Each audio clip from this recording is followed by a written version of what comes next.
নমস্কার, খবর শুনছেন বাংলা বার্তা ইউটিউব চ্যানেল থেকে। জানাবো দেশ বিদেশের কিছু গুরুত্বপূর্ণ খবর। প্রধান সংবাদগুলি জানার আগে শুরুতেই দেখে নিন আজকের হেডলাইন্স। মৃত্যুবরণ করব তবু এনআরসি হতে দেব না, এসআইআর নিয়ে প্রকাশ্য মঞ্চে হুঁশিয়ারি তৃণমূল বিধায়ক শ্যামল মণ্ডলের। রাত 12:30টায় কেন বাইরে, মুখ্যমন্ত্রীর মন্তব্যে তীব্র বিতর্ক, চাপের মুখে সাফাই দিলেন মমতা। মহিলাদের বাড়িতে রাখতে সূর্যাস্তের পর সব দোকান বন্ধ হোক, দুর্গাপুর কাণ্ডে মমতাকে চরম কটাক্ষ শুভেন্দু। নির্বাচনে লড়বেন না এই বিজেপি বিধায়ক, সমাজ মাধ্যমে ঘোষণা। বর্তমান স্টেশনে ভিড়ের চাপে তুমুল বিশৃঙ্খলা, পদপিষ্ট হয়ে আহত 15 জন যাত্রী। 24 ঘন্টার মধ্যে আদালতে হাজির করুন, বাংলাদেশে 15 সেনাকর্তা আটক, ফের অশান্তি ইউনূসের দেশে। টাকা আসছে না, পদত্যাগ করতে চান কেন্দ্রীয় মন্ত্রী। ভোটের বাইরে থেকে 20,000 ভোটার এনেছিলাম, সিন্ধে সেনা বিধায়কের মন্তব্যই ভোট চুরির প্রমাণ। দারুণ খবর, মহিলারা মাসে মাসে পাবেন 1800 করে, চলতি বছরেই বাড়ছে লক্ষ্মীর ভান্ডার। চর মেরে বুঝিয়ে দাও, বীরভূমের তৃণমূলের বিজয়ের সম্মেলনে চেনা ছকে অনুব্রত মণ্ডল। প্রিয় দর্শক, প্রতিদিন নিয়মিত খবর শোনার জন্য বাংলা বার্তা চ্যানেলটিকে সাবস্ক্রাইব করুন। আসছি বিস্তারিত খবরে। মৃত্যুবরণ করব তবু এনআরসি হতে দেব না, এসআইআর নিয়ে প্রকাশ্য মঞ্চে হুঁশিয়ারি তৃণমূল বিধায়ক শ্যামল মণ্ডলের। আগামী বিধানসভা নির্বাচনের আগে রাজ্য রাজনীতিতে বাড়তে থাকা এসআইআর এবং এনআরসি সংক্রান্ত বিতর্ক নিয়ে প্রকাশ্য মঞ্চ থেকে কড়া হুঁশিয়ারি দিলেন দক্ষিণ 24 পরগনার বাসন্তী বিধানসভার বিধায়ক শ্যামল মণ্ডল। তৃণমূলের বিজয়া সম্মেলনী অনুষ্ঠানে দাঁড়িয়ে তিনি বিজেপি এবং নির্বাচন কমিশনকে তীব্র ভাষায় আক্রমণ করলেন। রবিবার মুখ্যমন্ত্রী মমতা বন্দ্যোপাধ্যায়ের নির্দেশে বাসন্তী সুকান্ত কলেজ মাঠে ব্লক তৃণমূল কংগ্রেসের উদ্যোগে এই বিজয়া সম্মেলনী অনুষ্ঠানের আয়োজন করা হয়েছিল। মঞ্চে উপস্থিত ছিলেন জয়নগর লোকসভা কেন্দ্রের সাংসদ প্রতিমা মণ্ডল, জেলা পরিষদের সভাধিপতি নীলিমা মিস্ত্রি সহ অন্যান্য নেতৃত্ব। এসআইআর ও এনআরসি নিয়ে কড়া বার্তা। শ্যামল মণ্ডল তার বক্তব্যে এসআইআর ও এনআরসি প্রসঙ্গ তুলে বিজেপিকে নিশানা করলেন।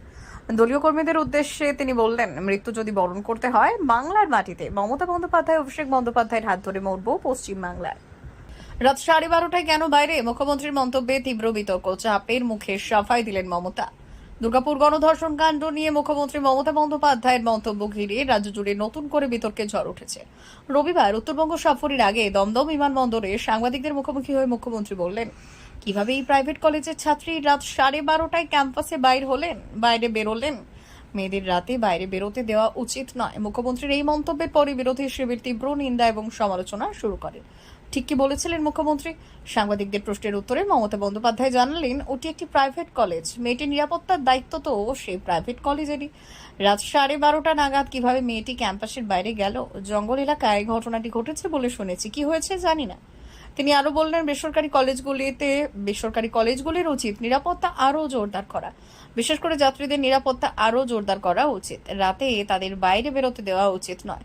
এই প্রসঙ্গে মুখ্যমন্ত্রী যুক্ত করলেন, পুলিশ কিভাবে জানবে রাতে কখন কে বেরোবে?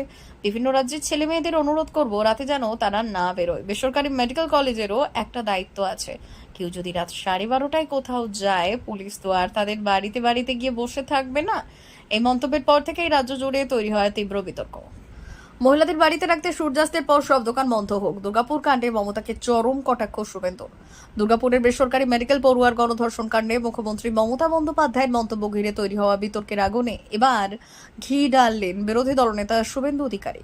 রবিবার নিজের বিধানসভা কেন্দ্র নন্দীগ্রামে এসে তিনি মুখ্যমন্ত্রীকে পাল্টা কটাক্ষ করে বললেন, সূর্যাস্তের পর সমস্ত দোকান বন্ধ করে দিন লকডাউনের মতো, তাহলে মহিলারা বাড়িতেই থাকবে। মুখ্যমন্ত্রীর ভূমিকা নিয়ে তীব্র ক্ষোভ প্রকাশ করে শুভেন্দু বললেন, এই ঘটনা বাংলার লজ্জা। একজন বাঙালি হিসেবে নিজেকে লজ্জিত লাগছে। মুখ্যমন্ত্রী হিসেবে যা করার কথা তা করছেন বিরোধী দলনেতা। মুখ্যমন্ত্রীকে ক্রুয়েল মুখ্যমন্ত্রী আখ্যা। দুর্গাপুর কাণ্ডের পর মুখ্যমন্ত্রী মমতা বন্দ্যোপাধ্যায় নীরবতা নিয়ে শুভেন্দু অধিকারীর কড়া সমালোচনা করেছেন। তিনি মুখ্যমন্ত্রীকে সবচেয়ে ক্রুয়েল মুখ্যমন্ত্রী হিসেবে আখ্যা দিয়েছেন। নির্বাচনে লড়বেন না বিজেপি বিধায়ক, সমাজ মাধ্যমে ঘোষণা। বিহারের নির্বাচনের দিনক্ষণ ঘোষণা হয়েছে, তবে বিজেপি এখনও তাদের প্রার্থীদের নাম ঘোষণা করেনি। এই আবহে পাটনার কুমহরার আসনের বিজেপি বিধায়ক অরুণ কুমার সিনহা নির্বাচনে প্রতিদ্বন্দ্বিতা না করার ঘোষণা দিয়েছেন। মনে করা হচ্ছে এবার অরুণ কুমারের টিকিট না পাওয়ার সম্ভাবনা আগে থেকেই ছিল, তাই প্রার্থীদের তালিকা প্রকাশের আগেই তিনি নির্বাচন থেকে নিজেকে সরিয়ে নিলেন। নিজেই সোশ্যাল মিডিয়ায় পোস্ট করে নির্বাচন থেকে সরে আসার সিদ্ধান্ত ঘোষণা করেছেন অরুণ কুমার সিনহা। অরুণ কুমার সিনহা সমাজ মাধ্যমে লিখেছেন, আমি আসন্ন বিধানসভা নির্বাচনে প্রার্থী হিসেবে প্রতিদ্বন্দ্বিতা করব না, তবে আমি সংগঠনের জন্য কাজ চালিয়ে যাব। গত 25 বছর ধরে আপনারা আমাকে যে আস্থা বা সমর্থন দিয়েছেন তার জন্য আমি চিরকৃতজ্ঞ থাকব। কর্মীরা সর্বোপরি, সংগঠন সর্বোপরি। বর্ধমান স্টেশনে ভিড়ের চাপে তুমুল বিশৃঙ্খলা, পদপিষ্ট হয়ে আহত 15 জন যাত্রী। রবিবার সন্ধ্যায় ঘটে গেল বড় অঘটন। বর্ধমান স্টেশনে পদপিষ্ট হলেন 15 জন যাত্রী।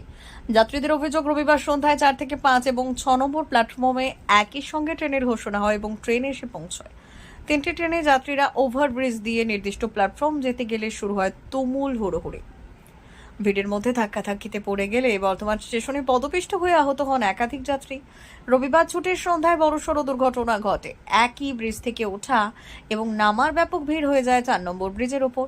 ফলে শুরু হয় ধাক্কাধাক্কি, যার দরুন রবিবার ছুটির সন্ধ্যায় বড়সড় দুর্ঘটনা ঘটে এবং বর্ধমান রেল স্টেশনে যাত্রীদের প্রচণ্ড ভিড়ে পদপিষ্ট হয়ে অন্তত 10 থেকে 15 জন আহত হয়েছেন বলে জানা যায়। শনিবার সন্ধ্যায় 5:15 থেকে 20 মিনিট নাগাদ বর্ধমান স্টেশনের 5 নম্বর প্ল্যাটফর্মে হলদিবাড়িগামী একটি ট্রেন দাঁড়িয়েছিল। একই সঙ্গে 4 নম্বর লাইন মেল ট্রেন এবং 6 নম্বর লাইনে রামপুরহাটগামী ট্রেন ঢুকে পড়ে। একসঙ্গে 3-4টি ট্রেন আসায় এবং ঘোষণা হওয়ায় যাত্রীদের মধ্যে হুড়োহুড়ি পড়ে যায়। আর সেই সময় অতিরিক্ত ভিড়ের ফলে পদপিষ্ট হয়ে পড়েন একাধিক যাত্রী। রেল পুলিশ এবং স্টেশন কর্তৃপক্ষের উদ্যোগে আহতদের উদ্ধার করে হাসপাতালে পাঠানো হয়। 24 ঘন্টার মধ্যে আদালতে হাজির করুন। বাংলাদেশে 15 সেনাকর্তা আটক, ফের অশান্তি ইউনূসের দেশে। বাংলাদেশের আন্তর্জাতিক অপরাধ ট্রাইব্যুনালের নির্দেশ, শেখ হাসিনা সরকারের আমলের 15 জন কর্মরত সামরিক কর্মকর্তাকে নিজেদের হেফাজতে নিয়েছে বাংলাদেশ সেনাবাহিনী। রবিবার আদালতের প্রধান প্রসিকিউটর তাজুল ইসলাম ওই 15 জন সেনাকর্তাকে অবিলম্বে আদালতে হাজির করার দাবি জানানোর পরই সেনাপ্রধানের কার্যালয় থেকে এই তথ্য নিশ্চিত করা হয়। যদিও প্রধান প্রসিকিউটর তাজুল ইসলাম সাংবাদিকদের স্পষ্ট জানিয়েছেন, হেফাজতে নেওয়া সামরিক কর্মকর্তাদের 24 ঘন্টার মধ্যে আদালতে পেশ করতে হবে, এটাই আইনি নিয়ম। বাংলাদেশ সেনাবাহিনী মেজর জেনারেল মোহাম্মদ হাকিমুজ্জামান জানালেন, মোট 16 জনকে হেফাজতে নেওয়ার কথা ছিল, তবে 15 জন বর্তমানে তাদের হেফাজতে আসেন। বিভিন্ন সংবাদপত্রের প্রতিবেদন অনুযায়ী ষোড়শ ব্যক্তি, যিনি প্রাক্তন প্রধানমন্ত্রীর সামরিক সচিব ছিলেন, একজন মেজর জেনারেল, তিনি ইতিমধ্যেই দেশ ছেড়ে পালিয়েছেন। তাকে আটক করার চেষ্টা ব্যর্থ হয়েছে। টাকা আসছে না, পদত্যাগ করতে চান কেন্দ্রীয় মন্ত্রী। রবিবার কেন্দ্রীয় মন্ত্রী সুরেশ গোপী তার পদ থেকে পদত্যাগ করার ইচ্ছে প্রকাশ করেছেন এবং কেন্দ্রীয় মন্ত্রী সভায় নবনির্বাচিত বিজেপির রাজ্যসভার সদস্য শ্রী সদানন্দন মাস্টারের নাম সুপারিশ করেছেন।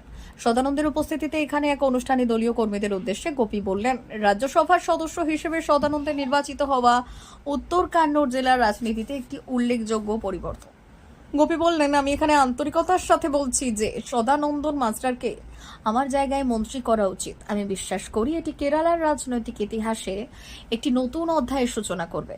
কেন্দ্রীয় পেট্রোলিয়াম এবং পর্যটন প্রতিমন্ত্রী গোপী বললেন, তিনি আশা করেন সদানন্দের এমপি অফিস শীঘ্রই মন্ত্রীর অফিসে রূপান্তরিত হবে।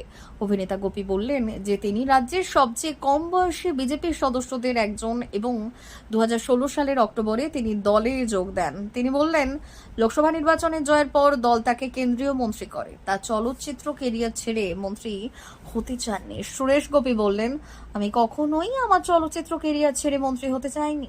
তিনি আরো বললেন যে সম্প্রতি তার আয় উল্লেখযোগ্যভাবে কমে গেছে। ভোটে বাইরে থেকে 20,000 ভোটার এনেছিলাম, সিদ্ধেশ সেনা বিধায়কের মন্তব্যে ভোট চুরির প্রমাণ কংগ্রেস। শিবসেনা একনাথ সিন্ধে গোষ্ঠীর এক বিধায়কের মন্তব্যে আবারও শোরগোল মহারাষ্ট্রের রাজনীতিতে।